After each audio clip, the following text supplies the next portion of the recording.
ABP Ganga, खबर आपकी, जुबान आपकी।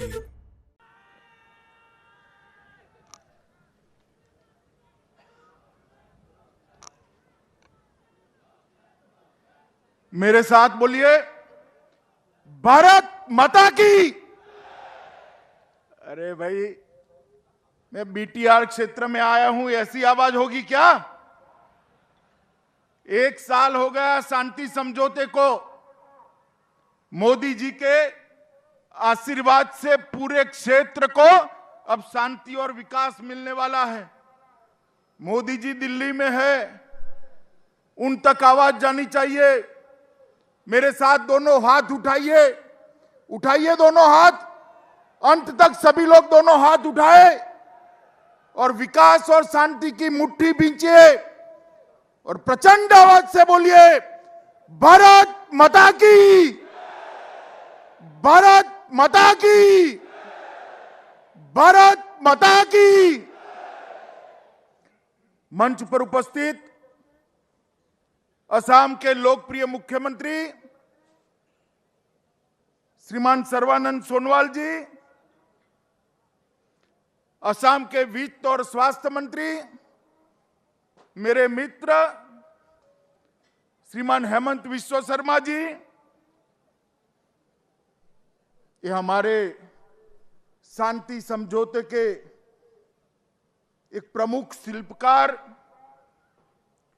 और अब आपके चुने हुए सीएम है ऐसे प्रमोद बोरो जी, हमारे असम भारतीय जनता पार्टी के अध्यक्ष श्री रंजीत दास जी, भारतीय जनता पार्टी के राष्ट्रीय उपाध्यक्ष और असम के प्रभारी श्रीमान वैजंत पांडा जी, सांसद नाबा सरनिया जी, पल्लव लोचन दास जी, मेरे मित्र और पूर्व सांसद विश्वजीत देमारी जी, उर्खाव गोरा ब्राह्मा जी, गोविंद जी, श्री जिष्णु बरुआ जी, भास्कर ज्योति महंता जी, सिद्धार्थ सिंह जी, हमारे विधायक श्री अशोक सिंघल जी, श्री डिपेन बोरो जी, श्री लॉरेंस इसलरी जी, और आज इस ऐतिहासिक दिन पर गिनती न हो सके इतनी संख्या में उपस्थित बोडो क्षेत्र के मेरे प्यारे भाइयों और बहनों को मैं प्रणाम कर कर मेरी बात की शुरुआत करना चाहता हूं। मित्रों, आज इस ऐतिहासिक रैली में मैं पूरे देश को आपके माध्यम से कहना चाहता हूं, मेरे राजनीतिक जीवन में मैंने बहुत रैलियां देखी हैं, इससे बड़ी भी रैलियां देखी है, संबोधित की है, मगर आज इस रैली को संबोधित करते हुए मेरे मन को अपार शांति का अनुभव हो रहा है। क्योंकि आज से ठीक 1 साल पहले देश के प्रधानमंत्री जी के नेतृत्व में बोडो शांति समझौता हुआ और बोडो शांति समझौते ने प्रधानमंत्री जी ने एक निर्देश दिया कि पूरे उत्तर पूर्व में जहां जहां अशांति है, इंसर्जेंसी है, सभी लोगों के वार्ता करिए और उनके साथ शांति का रास्ता प्रशस्त करिए। और मित्रों, मुझे कहते हुए आनंद है कि जो बीटीआर क्षेत्र का शांति समझौता हुआ मोदी जी की अगुवाई में, उसको 1 साल आज पूरा हुआ है। आपका चुनाव भी समाप्त हो गया है और शांति के एक नए युग की शुरुआत हुई। मित्रों, सालों से चली आई समस्या जिसने 5000 से ज्यादा लोगों की जान ली, मोदी जी के दृढ़ निश्चय और मोदी जी के मार्गदर्शन और हमारे प्रमोद जी के इनिशिएटिव के कारण आज ये समस्या शांत हो गई है और आने वाले अनेक सालों तक ये हमारा बोडो क्षेत्र विकास के रास्ते पर आगे चल पड़ेगा। मित्रों, आज मोदी जी के प्रतिनिधि के नाते, भारत के गृह मंत्री के नाते मैं आप सभी को विश्वास दिलाने आया हूं कि बोडो सब क्षेत्र जो कभी रक्त रंजित हुआ करता था, हथियार उठाने वाले लोग यहां हत्याएं करते थे, अपहरण करते थे, आज मैं आपको विश्वास दिलाना चाहता हूं कि कुछ ही सालों में पूरे असम में सबसे विकसित क्षेत्र ये हमारा बोडो क्षेत्र होने वाला है मित्रों, सबसे विकसित क्षेत्र होने। और इसीलिए मैं आज जब बोडोफा उपेंद्र नाथ ब्रह्मा जी की मूर्ति को पुष्प चढ़ा रहा था, तो रूपनाथ ब्रह्मा जी और उपेंद्र नाथ ब्रह्मा जी को उन्होंने जो स्वप्न देखा था इस क्षेत्र के विकास का, इस क्षेत्र में शांति का, इस क्षेत्र में आपके अधिकारों का, उसको मैं साकार होते हुए देख रहा हूं। इसलिए मैंने कहा मेरे मन को अपार शांति है। दूसरी शांति का विषय है, इस क्षेत्र में मैं कई बार आया हूं, कई रैलियां की हैं, चुनाव में भी की है, पहले भी की है, परंतु मित्रों जहां बोडो और नॉन बोडो दोनों उपस्थित हो, ये पहली रैली है और इसलिए भी ये रैली का महत्व है। यहां बोडो भी है, नॉन बोडो भी है, और जिन्होंने जहर पिलाया था बोडो नॉन बोडो को, ये सबको ये संदेश है कि बोडो भी यहां के हैं, नॉन बोडो भी यहां के हैं, सब असम के पुत्र है, सब भारत मां की संतान है, सब मिलकर इस देश को आगे बढ़ाएंगे, असम को विकास के रास्ते पर ले जाएंगे। पूरे असम के अंदर इस प्रकार का जहर फैलाकर जिन्होंने शांति का भंग किया था, उनको आज ये रैली इसका एक जवाब है। मित्रों, एक ऐतिहासिक बोडो समझौता 27 जनवरी 2020 के दिन देश के प्रधानमंत्री मोदी जी के नेतृत्व में हुआ। मुझे उसमें उपस्थित रहने का सौभाग्य मिला था और उस वक्त जो बातें हुई थी लिखित में और मौखिक, मैं आज आप सबके सामने इसका कमिटमेंट दोहराने आया हूं कि भारत सरकार वो सारे वादों को पूरा कर आपके विश्वास को पूरा करेगी। मित्रों, असम सरकार ने भी, हमारे मुख्यमंत्री सर्बानंद जी और भाई हेमंत विश्व शर्मा ने भी इस समझौते के लिए बहुत अच्छा प्लेटफॉर्म तैयार करने का काम करा। और मैं आज भी सभी लोगों को कहना चाहता हूं कि ये जो वादे किए गए हैं वो हमारे प्रधानमंत्री जी के पूर्वोत्तर के विकास के विजन के लिए इसका एक हिस्सा है और इसको पूरा करना हम सबका लक्ष्य है। मित्रों, प्रधानमंत्री जी ने न केवल असम, पूरे पूर्वोत्तर क्षेत्र के अंदर जो इंसर्जेंसी हुई उसको एक के बाद एक समाप्त करने की शुरुआत की है और इसका शुभारंभ ये बोडो शांति समझौते से हुआ है। इसके बाद ब्रू और रियांग के सेटलमेंट का प्रयास किया गया। 8 अलग अलग हथियारी ग्रुपों ने हमारे मुख्यमंत्री के सामने 700 लोगों ने हथियार डालकर शांति का रास्ता प्रशस्त किया और ये सारी प्रक्रिया विकास के रास्ते में हमें ले जाने वाली है, क्योंकि मोदी जी ने जो न्यू इंडिया की कल्पना की है, आत्मनिर्भर भारत की कल्पना की है, वो कल्पना न्यू बोडोलैंड और आत्मनिर्भर बोडो क्षेत्र के अलावे समाप्त नहीं हो सकती। इसलिए हमें इसके सामने जाना है। मित्रों, आज हिंसा का युग समाप्त हो रहा है और शांति का युग शुरू हो रहा है। मैंने जैसे कहा, ब्रू रियांग समझौता, 8 उग्रवादी ग्रुपों ने, 700 लोगों ने करीब करीब हथियार डाले और जम्मू कश्मीर के अंदर भी धारा 370 और 35A को उखाड़कर हमेशा के लिए आतंकवाद को निर्मूल करने का काम देश के प्रधानमंत्री ने किया। कहते थे वहां ये हो जाएगा, वो हो जाएगा, रक्त रंजित हो जाएगा जम्मू कश्मीर। मित्रों, मैं आज आपको बताने आया कि अभी अभी वहां पंचायत के चुनाव हुए, पुलिस को पूरे जम्मू कश्मीर में एक भी गोली नहीं चलानी पड़ी और शांतिपूर्वक ये हुआ। यहां पर भी चुनाव हुआ, 80% से ज्यादा वोटिंग हुआ। जिसने जिसको वोट देना था उसको वोट दिया, मगर कहीं पर भी हिंसा नहीं हुई, एक भी बूथ पर पुलिस को गोली नहीं चलानी पड़ी। मैं मानता हूं ये हम सबका संयुक्त विजय है, शांति का विजय है मित्रों। और ये भारत की जो परंपरा है उसको आगे बढ़ाने का काम है।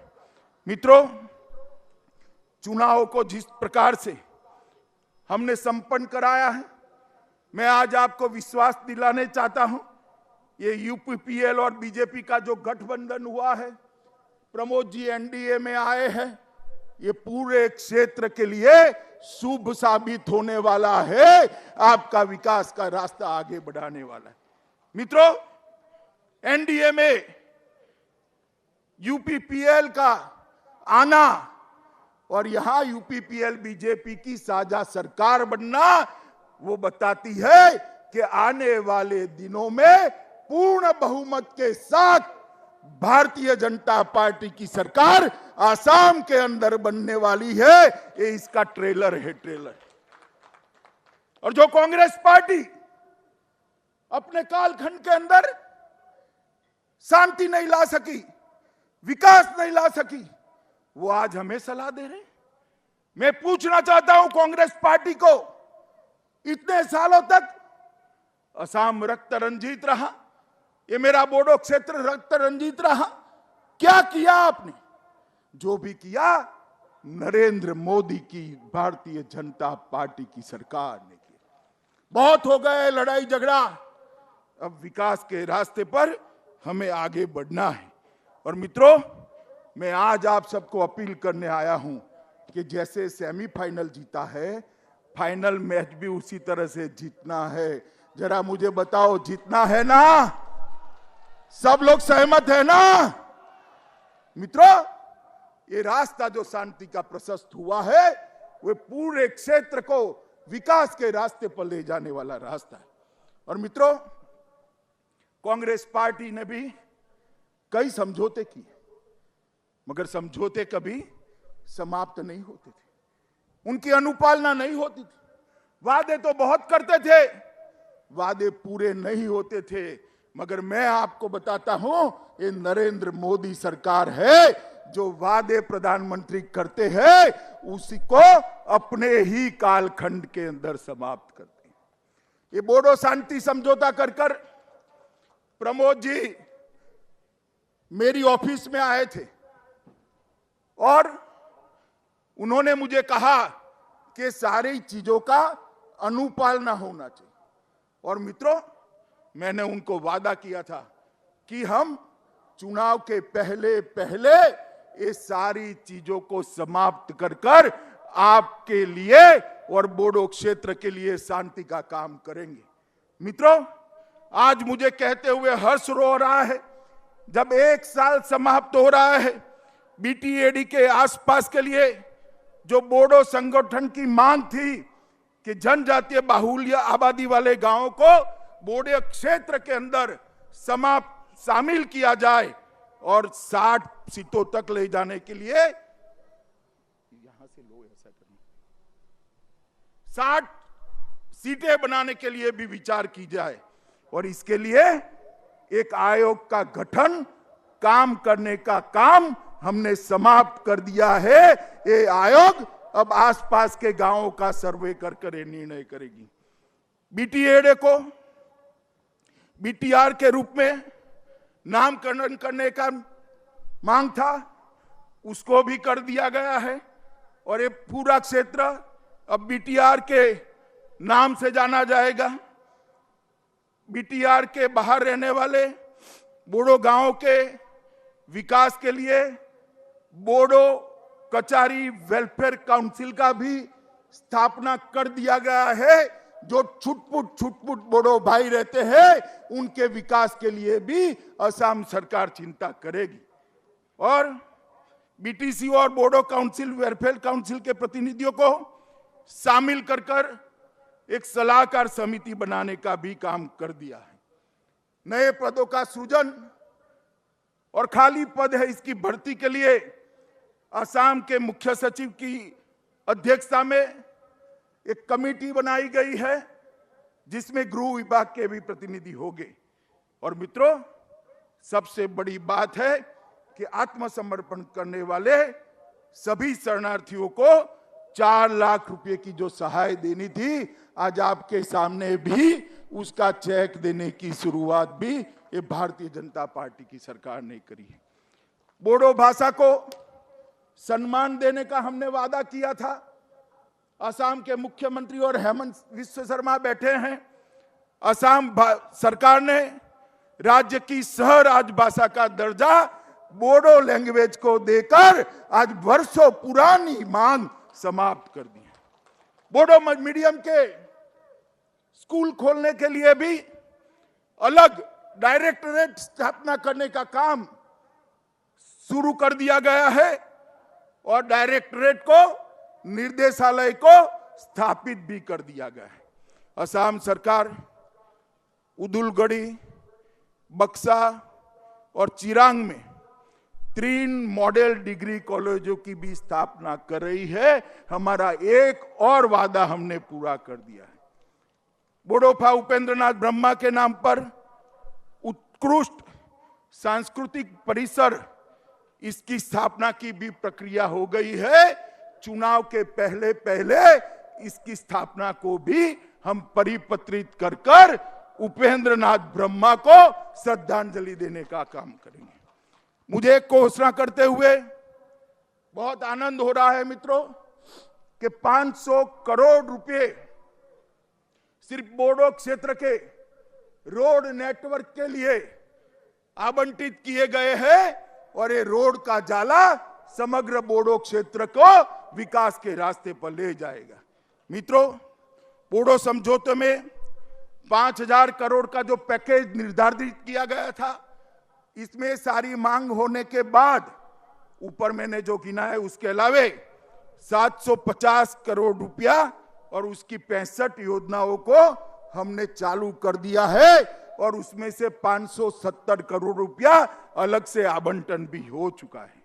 मित्रों, मैं यहां पर आज वादा करने आया हूं कि बोडो जनजाति के हर अधिकार को, बोडो संस्कृति को, बोडो भाषा को हम सुरक्षित रखेंगे, इसका संरक्षण भी करेंगे, इसका संवर्धन भी करेंगे और उसको आगे भी बढ़ाएंगे। क्योंकि नरेंद्र मोदी सरकार मानती है, इस देश के प्रधानमंत्री मानते हैं कि सबका साथ, सबका विकास और सबका विश्वास, यही एक मंत्र है जो भारत को आत्मनिर्भर बना सकता है।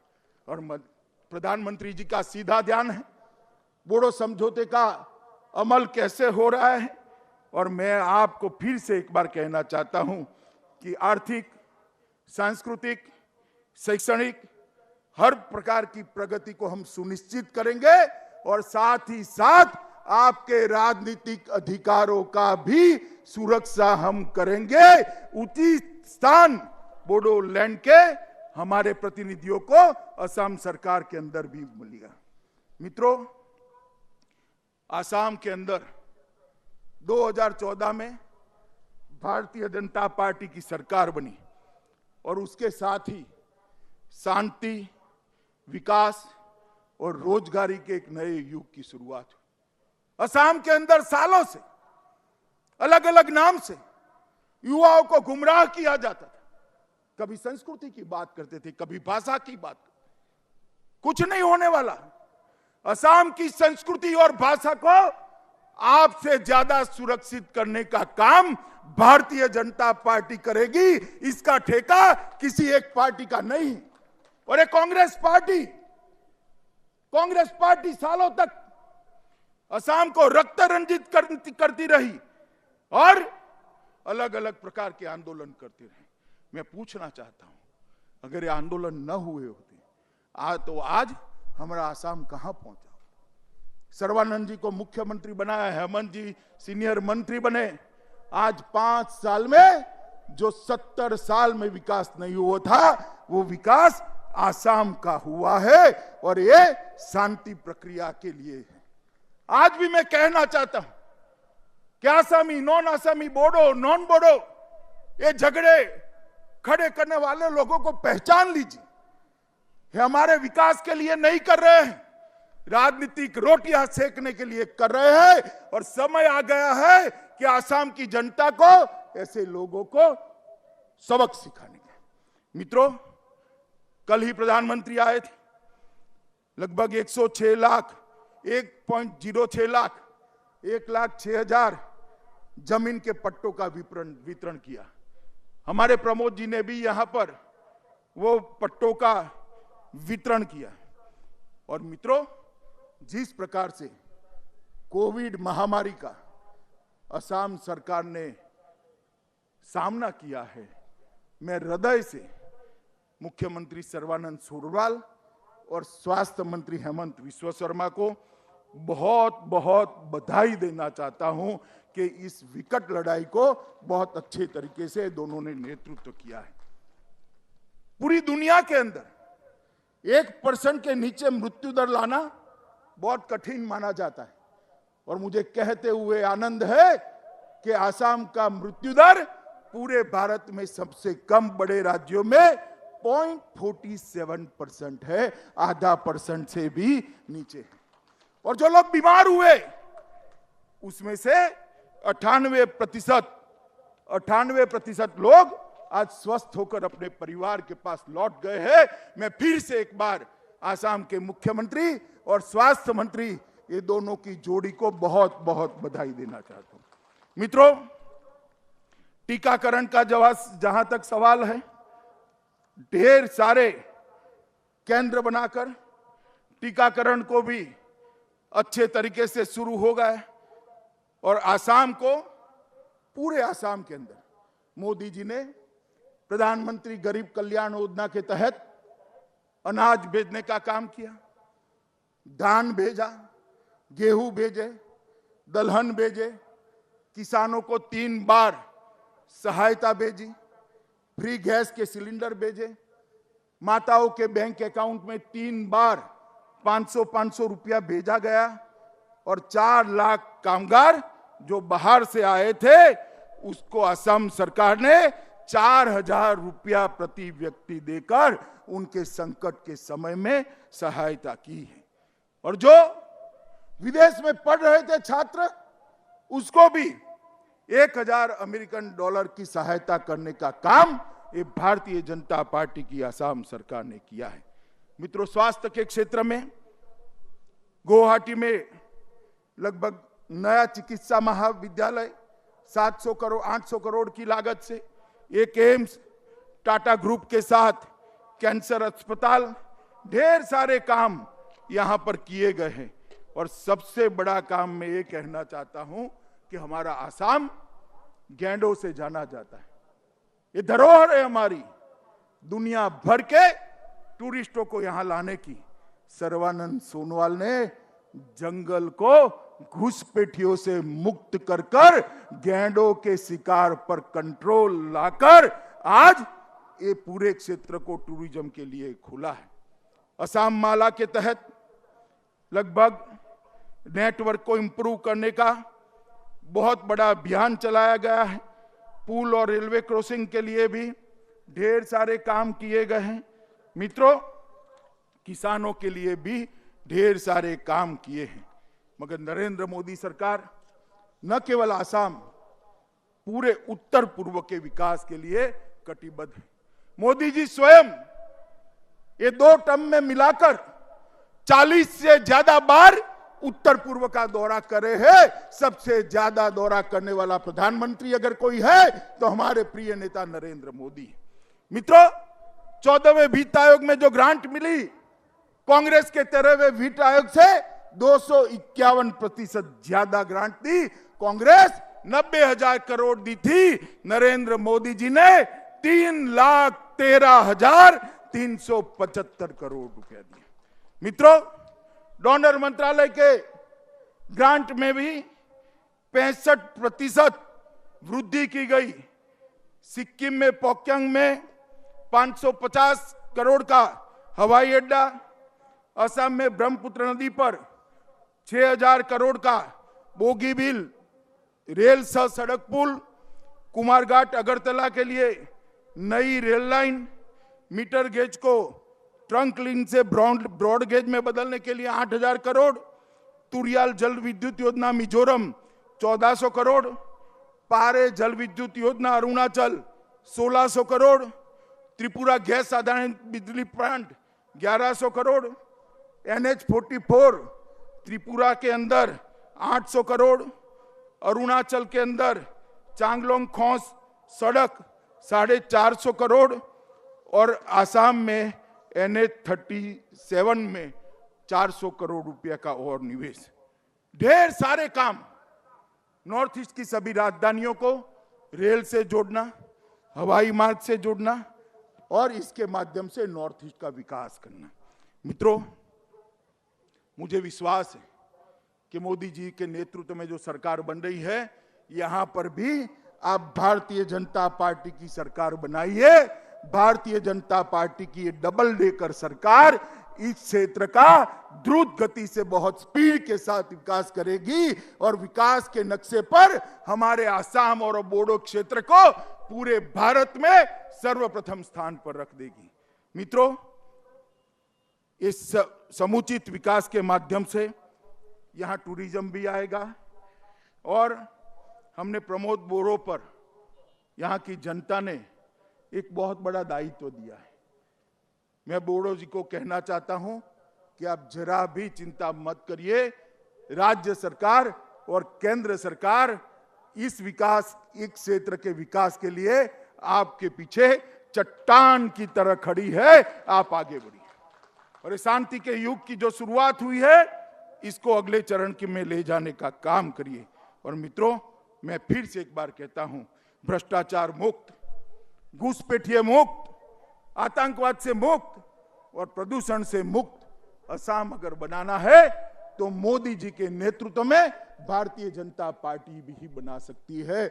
आने वाले चुनाव में पूर्ण बहुमत के साथ कमल की सरकार बनाइए, एनडीए की सरकार बनाइए और बोडोलैंड के विकास को सुनिश्चित करिए।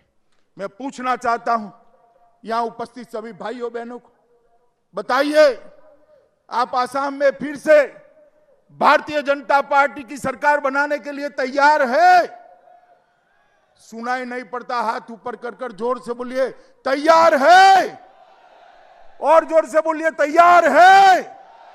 तो मेरे साथ दोनों हाथ उठाइए और विजय के संकल्प का मुट्ठी बींचिए और प्रचंड आवाज से बोलिए, भारत माता की, भारत माता की, भारत माता की, वंदे।